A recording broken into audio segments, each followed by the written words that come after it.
Welcome to another episode of China Update, where I provide you guys with the most up-to-date political, economic and geostrategic analysis on the world's number 2 economy. My name is Tony. Let's jump in. Okay, happy Monday everybody. First up, early Sunday morning, that is yesterday morning local time, in China's southwest Guizhou province, 27 people were killed and 20 others injured when a bus taking them to a COVID quarantine facility overturned on the highway. The incident spread quickly on Chinese social media and sparked much anger online, as well as renewed public criticism over China's zero-COVID policy. For example, one popular comment on Weibo expressed, before being taken down, quote, "COVID didn't kill these people. Instead, they were killed on the way to be quarantined. This is really ridiculous." End quote. We remember that Guiyang, provincial capital of Guizhou, population 6 million people, went into a sudden lockdown at the start of this month. The city has reported more than 1,000 COVID cases since late August. Guizhou's party secretary has ordered an investigation into the incident, and Guiyang city officials apologized at a press conference Sunday evening. Next up, US-based Rhodium Group has published a new report exploring the main trends in European foreign direct investment into China over the past decade. The report finds that the top 10 European investors in China in each of the past 4 years made up nearly 80% on average of total European direct investment into the country. In 2019, the trend towards greater concentration was especially marked, according to the report, with the top 10 investors representing 88% of all European foreign direct investment. In comparison, over the previous decade, 2008 through 2017, the top 10 European investors in China made up just 49% on average. The report also finds that European investment has also become more concentrated in terms of sectors. 5 sectors: autos, food processing, pharma/biotech, chemicals and consumer products manufacturing now make up nearly 70% of all foreign direct investment, compared to 57% in 2008 through 2012 and 65% in 2013 through 2017. The auto sector now represents almost a third of all European direct investment into China. European FDI in China, the report continues, has also become more concentrated in terms of countries of origin.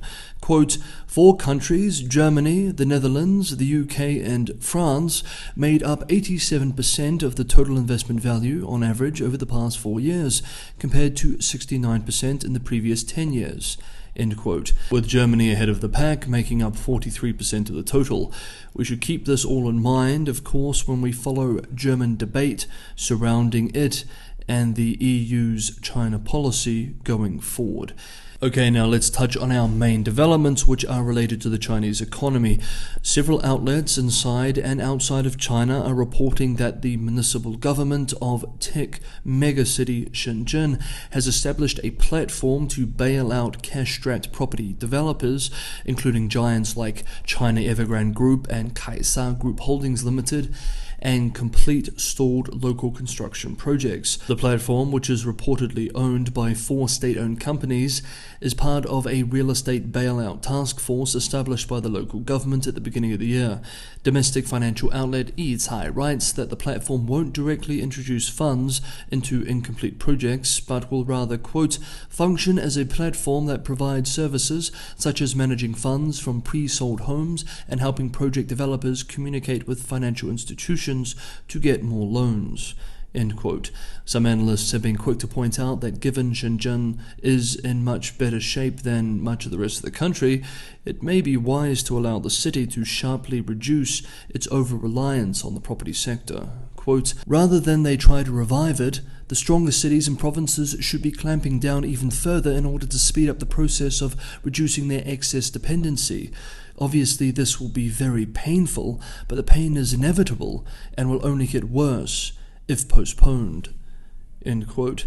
Next up, Chinese financial media outlet Caixin writes over the weekend that a growing number of Chinese local government financing vehicles are failing to repay money they owe to suppliers in the form of commercial paper debt. Quote, underscoring growing financial stress among companies tasked with raising funds to support infrastructure investment. End quote. Many analysts regard the debt instrument, which pays interest and can be traded among companies, as a type of off-balance sheet liability. We've already seen this before, of course, over the last 12 months in the property sector generally, with developers unable to redeem commercial paper, which are essentially IOUs, with which they paid suppliers. We remember local government financing vehicles are companies that have been set up by local authorities across the country to raise money for infrastructure and public welfare projects. As we explored in recent days too, some desperate local governments have even pushed their local government financing vehicles to purchase land from them in order to maintain revenue. However, though on paper these funds represent sales income, in practice it is simply debt. According to Lianhe Credit Investment Consulting Co. Limited, at the end of August, 43 local government financing vehicles had failed to redeem maturing commercial paper at least 3 times over the previous 6 months, up from 27 at the end of July, a concerning acceleration. While the estimated outstanding commercial paper liabilities are currently not too high, probably around a few $100 million, the speed of the spreading issues and the potential systemic risks are of concern to analysts and policymakers alike. Analysts warn that, as we have seen with the property sector, this direct insolvency of affected borrowers can spread financial distress through the rest of the economy. What's more, failing to repay commercial papers is seen as an early sign that a company is facing a liquidity crunch. But local government financing vehicles are supposed to be rock solid. Indeed, the market considers these vehicles as basically extensions of local governments themselves, and if the market stops believing that, it could be devastating. Caixin writes that, quote, because many projects funded by local government financing vehicles are for public welfare, they have not generated enough cash to allow the vehicles to repay their debts, forcing them to refinance at higher interest rates. End quote.